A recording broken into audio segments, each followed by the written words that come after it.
ऐसे ऐसे बच्चे इस वक्त मोटिवेशनल स्पीकर बने हुए हैं जिनकी खुद की अभी समझ ले कि जिंदगी का प्रोफेशन स्टार्ट भी नहीं हुआ और वो इस वक्त मोटिवेशनल स्पीकर बने हुए हैं। इस पे क्या कहना देखिए चाहिए? मुनीर भाई, ऐसा है कि बड़े ऐसे बच्चे हैं जिनका मैं खुद क्रिटिक हूँ।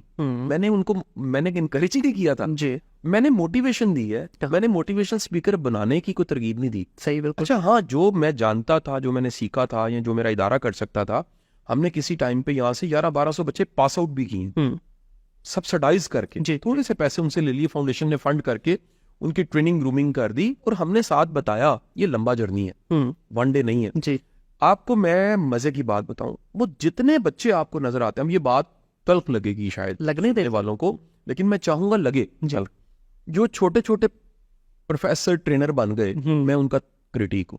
या मैं नहीं अच्छा समझता, वजह कि उन्होंने रट्टे लगाए हुए। हाँ, उनका लाइफ का कोई एक्सपोजर नहीं है, बिल्कुल। और आखिरकार वो मजाक बन जाते हैं। वजह कि डेप्थ नहीं है, हाँ, कंटेंट नहीं है, एक्सपोजर नहीं है, काम नहीं किया। मैं अगर जिंदगी का ये बताता हूँ कि यार ये स्क्रैच से उठ के, ट्यूशन से शुरू करके, गांव से शुरू करके, गुलशन नबी की गलियों के अंदर पोस्टर लगाते, बैनर लगाते, बच्चों को पढ़ाते पढ़ाते यहाँ तक का जर्नी है। ये स्ट्रगल से स्टोरी बनती है, ऐसे ही ये मेहनत से स्टोरी बनती है। जब आप काम आते हैं दूसरों के, फिर एक और टैग लगता है, बातें तो कर रहे हैं, प्रैक्टिकली क्या किया। मेरे अगर रूम में आए, वो तस्वीर खींच के लगा दीजिएगा, मेरे रूम में मेरे जितने प्रोजेक्ट्स हैं वो सारे लगे हुए थे। एक दिन मेरे वालिद साहब आए और जस्टिस अनवार साहब भी बैठे हुए थे, तो ये टॉपिक छिड़ गया। तो जस्टिस साहब ने कहा कि नहीं, हम ये जो सारे प्रोजेक्ट्स लगे हुए हैं 2-3 दर्जन, इसके ऊपर कासिम अली शाह का नाम लिखा हुआ है, ये अधूरा है, हम कासिम अली शाह प्रैक्टिकल लिखते हैं। तो मेरे कमरे में कासिम अली शाह प्रैक्टिकल लिखा हुआ है। सही। अब स्कॉलरशिप बच्चों को मिल रही है, महीने के 600-700 बच्चों के अकाउंट में हर महीने 10,000 रुपए जाता है। क्या बात। उनके ग्रूमिंग के सेशन होते हैं पर डे, यहाँ पर 2-2 सेशन हो रहे हैं। फाउंडेशन का per month expense 10 million rupees है। अच्छा, स्कॉलरशिप की मद में 6-7। अब यार जरा सोचें, इतनी बड़ी अमाउंट फाउंडेशन सर्व कर रही है इतने सालों से, बिल्कुल। नो प्रॉफिट की शक्ल में। ये नो प्रॉफिट एक इदारा है।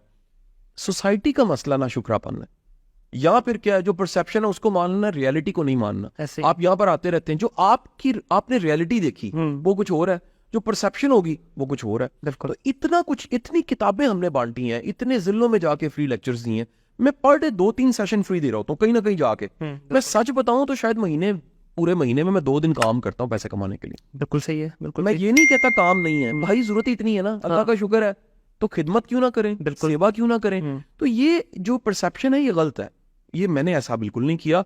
और मेरा सारा मोटिवेशन का मैसेज, अगर उसको 1 2 3 4 5 10 लिखा जाए, मेरी 10 कमांडमेंट्स जो मैंने लोगों को दी हैं, एथिक्स की मोटिवेशन दी है, रिश्ते निभाने की मोटिवेशन दी है, उम्मीद कायम रखने की मोटिवेशन दी है, अल्लाह पे तवक्कल करने, शुक्रगुजारी की, किताबें पढ़ने की मोटिवेशन, दोस्तों को साथ लेके टीम बना के, फिर विजन बड़ा रखने की, फिर मुल्क के लिए कुछ करने की, फिर कुर्बानी देने की। ये तो एथिक्स और मॉरल्स की मोटिवेशन थी जी। ये तो बिल्कुल मोटिवेशन नहीं थी लाखों कमाओ हजारों कमाओ, मैंने कहीं नहीं कहा। हाँ, बिल्कुल। हाँ, मैं कहता हूँ खुशहाल होना चाहिए, मोहताज नहीं होना चाहिए। सर, भरा हुआ पेट होगा ना तो आप दानिश्वर भी बन जाएंगे, दानिश्वर भी बन जाएंगे। तो ये सारी प्रैक्टिकल बातें हैं, इसमें यकीन कीजिए कुछ ओवरडोज नहीं है।